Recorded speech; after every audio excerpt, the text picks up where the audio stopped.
Jesse Merz and his family live in Paradise, California. On November 8, 2018, they were going about their lives as the campfire began and ultimately became the deadliest and most destructive wildfire in California history. Jesse joins us to talk about that day and their experiences since, next on Studio Sacramento. At Five Star Bank, we create thoughtful solutions to help the Capital Region thrive, from economic development and education to public health and safety, issues that are vitally important to Sacramento's prosperity. We're proud to be part of the conversation and hope you'll join in.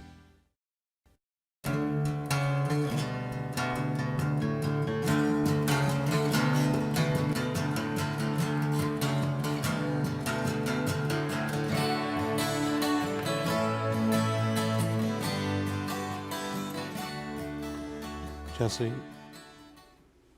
first off, thank you for coming on the show. Take us back to when the fires changed everything. Tell us what was going on that day in the life of your family. It's a regular day. It's Thursday, and everybody is spread out.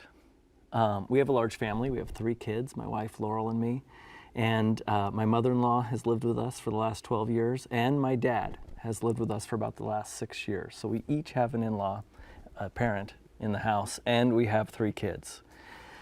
7th grade, 4th grade, and high school, freshmen. My job that day is to get my freshmen down the hill from Paradise to Chico. Pretty simple. As soon as I drop off my daughter, I get a call, which actually at first comes up on my car as being from China.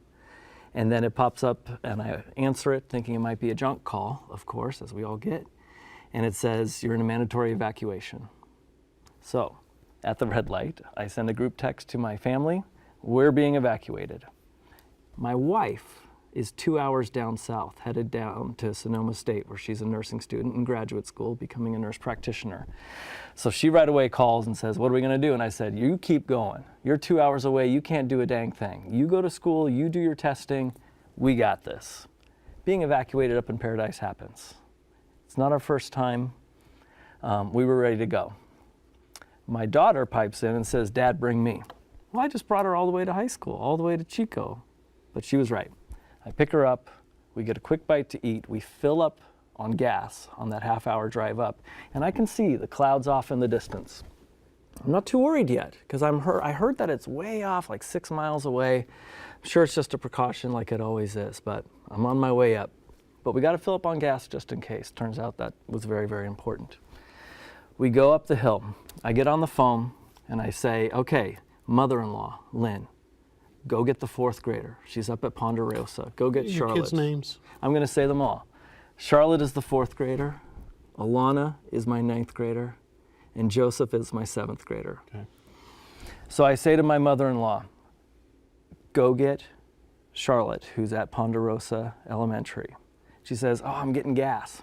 And I say to her, the phone's breaking up, get gas. Yes, get gas. I think she hears forget gas. So she takes this empty van and tries to go get my 4th grader. I'm going to put a little pin in that story for a second. I'll get to Charlotte and my mother-in-law in just a second. So my 14-year-old and I were going up the hill. We arrive. I'm wondering, am I going to have to talk my dad into leaving? And I show up, and he has his rifle in his hand, and he's packing up his car, and he's ready to go. We know we don't have much time. I'm waiting for Lynn and Charlotte to come back from the school, thinking it'll just be a few minutes. I get a couple critical documents, just the Social Security cards and birth certificates of the kids. I get my backpack, 2 days worth of clothes, nothing special. I ask my 14-year-old to make a day bag for each of the other family members. So you thought that this was routine because you've been through this before? We've been through this before, not a lot of times. We're pretty new to town, but we had a pretty serious one, which was slow. We had hours to pack up the van, and we actually never were evacuated. But we were close 2 years ago in 2016. But people who live in Paradise and who've been there for a long time, evacuations are just normal. We focus on the pets, of course. All 4 cats are inside. It's a miracle. So we don't have enough pet carriers. So my dad suggests I take one of his big bins and zap some holes in it. So I do. I get my screw gun, zip, zip, zip, zip, zip, zip, zip, put a bunch of holes in it. Got 2 cats there, 2 cats there, and we're packed up, ready to go, and we're waiting. Where's Charlotte? Where's Grandma? And the question kind of becomes, all cell phones are down. All power's out. How long do you wait? How long do you sit there and wait? Because so far we're not seeing much. I am hearing explosions in the distance. Of course, now we know that's propane tanks. But at the time, I'm just like, well, that could still be miles away. So I keep waiting for my mother-in-law, who I know is in an empty van by now. I'm waiting for my daughter. My wife hasn't heard from any of us for a while. So the police do come to our house, and they say, we got to go. The fire's a quarter mile away. A quarter mile? A quarter mile away. So what happens next? So I walk into the house with my 7th grader who was homesick, Joseph, and Alana, and I say, look around, kids. Say goodbye to everything, because we're leaving right now. So we pack up the 2 vehicles. We take the animals. I have the 7th grader, Joseph, and I have Alana, and my dad, and we're down the hill. And how long did it take for you all to meet back up again? Well, that's complicated, because then what happens is that I'm still out of cell phone coverage, and I don't know anything. And it takes me probably about an hour to get to cell phone coverage at all. And at that point, I don't know, maybe we're at 11 o'clock in the morning. I still don't know anything about my 4th grader. I don't know anything about my mother-in-law. And so we're hours into this. Where were they? Well, here's what we know now. My mother-in-law could not get to the school, not just because she was about to run out of gas, but because the roads were all closed off. Pretty soon at Ponderosa, nobody died. This is a miracle of all the schools. Ponderosa was putting kids into cars, staff vehicles, and yes, onto the few buses that they had. So everybody's going down the hill. When I finally get a hold of my wife, we still don't know about mother-in-law. One text goes through where Lynn does tell, where Laurel, my wife, tells Lynn to abandon the van. Because she's like, I'm out of gas, what do I do? And she says, pull over. Charlotte's on a bus. Pull over, just get out of there. So my mother-in-law, Lynn, ends up hitchhiking with a guy in a mobile trailer that goes down and takes her down to Costco. Meanwhile, we're still stuck in traffic, and I don't know anything about Charlotte. But I know that pretty soon I know Lynn's safe, my mother-in-law. But we don't know anything about Charlotte for a long time. We are at the beginning of an 8-hour trek to get to Chico. Where was Charlotte? Charlotte was on a bus with 22 students. 22 students and a bus driver and a couple teachers. They were evacuated and they were sent down one way, but then they were sent down Neal Road, which is, I know, a little specific, but. But that moment, when you all regrouped together, you all knew that everything had been wiped out. You've done a couple of posts on Facebook related to this, and you talk about that even though the fire itself is over, it's not over, and it's almost like having a hangover. Let's take a look at the clip. Sure. There is a hangover. There's an emotional hangover from this event. And specifically, it's because it's not over. I think a lot of people who get burned out of a house this far into the event are into a new place. But when 14,000 homes burn down, there's not enough room for everybody. So where are we all supposed to go? My work is here. I can't just go to work somewhere else. My work is here. My students are here. So I have to live here.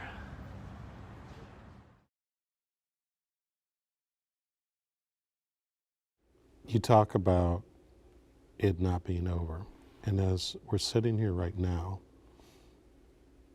I got to ask you, what's going on inside of you right now as you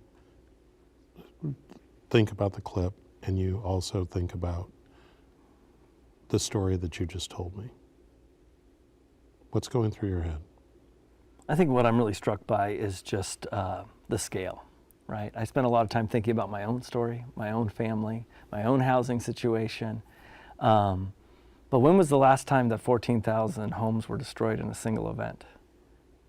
I don't know either. I mean, this is really intense. And so it's 14,000 families' stories, and each will be different. But I think the most crushing reality is that, again, normally when people lose a home, there's a place to go, but there's not enough room for everybody. So what we need thousands of homes. Tell me what you mean by, with the scale of this loss, that there's no room for everybody. Sure. What do you mean? Well, 14,000 homes were destroyed, so something like 40,000 people are displaced right now. And many of them have ties. And we're not going to be able to rebuild Paradise anytime soon. Years. And so where are these old people going to live? Now, some are going to scatter. If they weren't deeply connected to Paradise, or if they have lots of friends in neighboring towns, they're going to be fine. But what about the thousands of others who have no place to live? We are scattered. We're living in RVs, we're in shelters, we're in hotels. Good luck finding a hotel anywhere near Chico. Anything between Redding and Sacramento is pretty much booked. The rentals are all being picked up. Nothing. Apartment, everything. Oh, this was something I was completely focused on, was trying to get a house. And that is one of our biggest priorities as a family, because the reality is now houses are already getting 20 offers. They're going 70 or 100,000 over asking. And right now you're living... We are personally living at a dear friend's house just outside Chico in a town called Durham. And we're staying in a borrowed RV, my wife and I are, and it's a lovely RV. We're very thankful. And my kids are staying in a converted garage, which is like a game room. All three kids. What is that like on a day-to-day basis? I mean, first of all, again, I like to acknowledge that other people have it so much worse than us. There are people still living in tents. But, you know, look, we have the best host in the world. Lisa's been really generous, and her family's been incredible. But it's hard not to feel like it's an imposition, no matter how loving she is towards us, no matter how welcoming she is, and no matter how much, you know, we're allowed to use the house and the kitchen and the bathrooms. It doesn't feel like home, of course. It feels like, you know, we're visiting. And we've been a few places now, but it's a challenge when you, in such close quarters. Such close quarters, you know. If you've ever been on a camping trip and wanted to go home, I get it. yeah. I get it.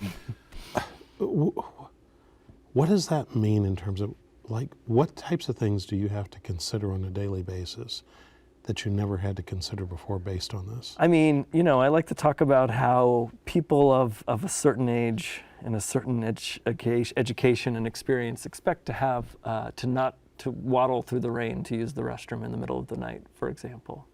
That's, you know, something that every human has endured, and it's not like the worst thing in the world, but that's when you remember, or when it's freezing outside and, you know, 32 degrees and you got to use the restroom. Yeah, I mean, and then at the same time, you also forget that, you know, you have to buy toilet paper, right? There are some basic things that you just kind of forget that you have to do. There are some functions of human reality that are compromised. Your sleep is compromised because you're sleeping in unfamiliar places, and I'm still trying to work and teach at Butte College.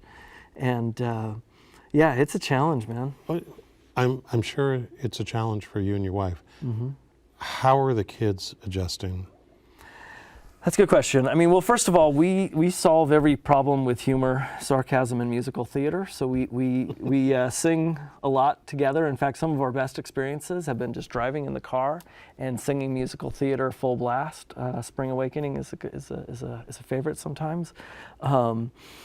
And, you know, in general, they're coping really well, especially with losing the house and losing everything they've ever owned and every outfit and every journal they ever wrote in and every picture, you know, all the pictures that aren't digital and backed up in the cloud. They're coping with that really well. And of course, yes, it's wearing on them, right? So we're approaching a month of experiencing homelessness, or at least, you know, whatever we're experiencing. And it's we're getting on each other's nerves. That's fair. Sure. Well, you know, you made these videos. Yeah. What inspired you, you know, given the gravity of the circumstance, what's the purpose of recording these videos? Well, when you're a part of a historical event, which I knew it was right away, I mean, not right away, but I mean, sometime that day, I realized that this wasn't going to be 10 houses and, you know, a death or two. I knew this was a massive scale. I didn't realize it was going to be this big. So I wanted to document it. And so now we have these videos, even if we don't feel like it, we just start recording. And most of them are for just our Facebook friends. But the idea is we want a record of this event. And we also really want to be able to process it. It sometimes feels like therapy to be able to put words to what you're experiencing. And there's, I want to show you another clip where it does seem like you are processing and that the range of emotions changes depending on when it is that you're recording. Let's take a look at this clip. Okay, sure. I have a vision of a day where soonish, some of our friends are helping us unpack furniture, put stuff together like IKEA stuff. It all arrives on the same day. It's well coordinated. And we go to sleep in our house and it feels like we're home. And then once we are taken care of, once we have the oxygen masks on us, we'll be better at helping the others who need an oxygen mask. There is a nurse who can only focus on her family and school right now. But when she has housing, and maybe her mother-in-law back in town, she can be available. You were talking about a vision for another day, almost in a hopeful sense. Yeah. And it almost sounds like a roller coaster from moment to moment. Boy, it sure has been. Some days are just dandy. You know, there were days when we were in the hotel, we were like, oh, we have our dogs, we're in a hotel, everything's, you know, we're okay. And now that we're kind of in the mundane, the swings and the grind are very difficult. And that's something that you reference in what you've posted about the grind. What is it that you want people watching this show to know and to remember and take away from what's going on with your family, but also all of the other families that you referenced earlier, that your story is one story among thousands? Yes. I think what people have to know is that savvy people like me who understand the internet and have an excellent credit score and have access to credit cards so we can, you know, work all this stuff out with insurance over time, that we are at a huge advantage. I think a lot about my wife's patients who frequent the emergency department, people who barely made it out alive. How are they navigating these systems? I think, I mean, if I could dream, I would call for an army of social workers to descend upon this area, and an army of tiny houses and, you know, everything else, because we need housing, we need social work to try to help support people through this tragedy. How has the government's response, in your words, been through this crisis? I mean, I think I had a fantasy, especially now that we're several weeks into this, knowing that thousands of people need decent, clean housing today in the Chico area. I thought we'd at least have hundreds, if not thousands, of trailers available. I don't know. That's when I think of FEMA, I think of a massive response. And instead, you know, they have some wonderful employees, you know, several tables worth of employees down at a Sears building at the mall. But I didn't see like a massive response from FEMA. And if you were right now, if the governor, the president, are the officials who've got the power, supposedly, to do something, what would you say to them if they were sitting at this table? Give them their marching orders. We need housing. We don't need clothing. We need housing and cash. And we need to streamline these SBA loans. We need to make sure that everybody gets an SBA loan. We need to put cash in the pockets of people who do not have access. FEMA's a few $1,000s eventually. I haven't seen that money yet, but eventually it's a handful of $1,000, like first and last month's rent at the most. But here's the reality: you cannot find a place to rent. We are in a housing crisis, so we need housing. And you're lucky enough to have an RV and a very kind person who allows you to share their home. But if you were to put a percentage on how many people are as fortunate as you, what would you say? I know that we are among the elite. I know that we are among the lucky. There's lots of people. There's 2 of us in the RV, and my kids are in the garage. I've heard of people with 5 or 6 people in a small RV. Beyond just the cleanup and everything else that's going on, Oof. tell us, what are the conditions like right now on the ground in your community? There's a malaise, there's a heaviness. I mean, it was worse when the air quality was bad, but I don't have to tell the rest of California about the air quality. We just had it worse, but you guys experienced it too. There's a malaise, and there's a bit of heaviness. Every store you walk into, everybody's talking about it. You can't hardly have a conversation about sports or even politics right now. It is about the fire. And it is about the recovery, and it's honestly about what kind of insurance do you have, and do you have renter's insurance, homeowners, or no insurance. And of course, that's the real crisis. And when you think about, we talked about government response, but in terms of insurance and all of the other private resources out there, are they there? The big companies are.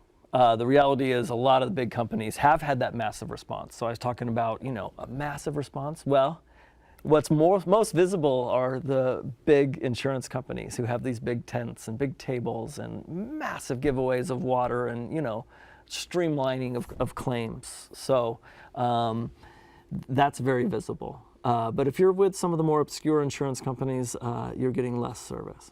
How so? Well, our insurance went out of business. Your insurance carrier? Yes. Went out of business. Merz Property and Casualty is being liquidated as we speak. Insolvent? Insolvent, correct. And we're just being really hopeful that the CIGA, these are all things I didn't expect. The CIGA? Yes, I believe it's the California Insurance Guarantee Association. That this is an organization that helps consumers when an insurance company is insolvent. And they're on the case, and they've assured us that the customers of Merz will be made at least partially whole in a timely manner. So I'm really optimistic about how we'll be treated soon. But right now, a lot of us are in limbo if you're a customer of Merz. What does it mean to you and your wife as not only parents, but working professionals, if life doesn't go back to normal for you fairly quickly? In my field of being a theater professor, there's just a handful of us in every county, if you think about it, right? Some major universities have several people, but if you're teaching at the community college level like me, there's only a handful of jobs across the state. So I can't just move to the next town and become a full-time theater professor. But I have to live in Chico to be the theater professor at Butte College. My wife is studying to be a nurse practitioner. This is an area that is underserved with healthcare workers. And when she's a nurse practitioner in a few months, she's going to be serving the people of Butte County beautifully. If we can't find housing in Chico, It's a loss for the community. it's a loss. I can't commute because we don't just make theater at Butte College. We're embodying art. We're embodying literature. We're telling stories, and more importantly, we're also learning about the human condition. And my acting classes are about finding love and art and community. In our final moment, Yeah. can you share with us just one line? What's next for the Merz family? We're interested in renewal. We're interested in rebirth. We're interested in survival. We're interested in fortitude. We're interested in being able to bless others. We're going to be okay. and we'll leave it there. Thank you for coming on the show, Jesse. Thank you. I really appreciate it. And that's our show. Thanks to our guests, and thanks to you for watching Studio Sacramento. I'm Scott Syphax. See you next time, right here on KVIE.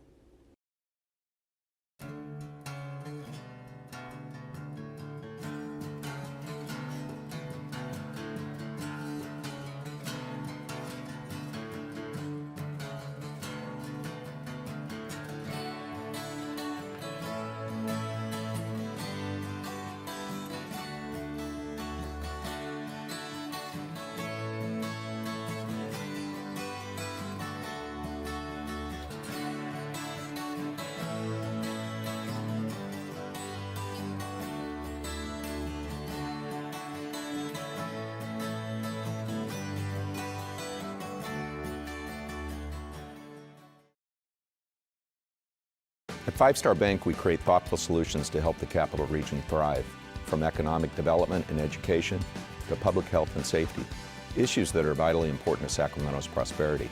We're proud to be part of the conversation and hope you'll join in.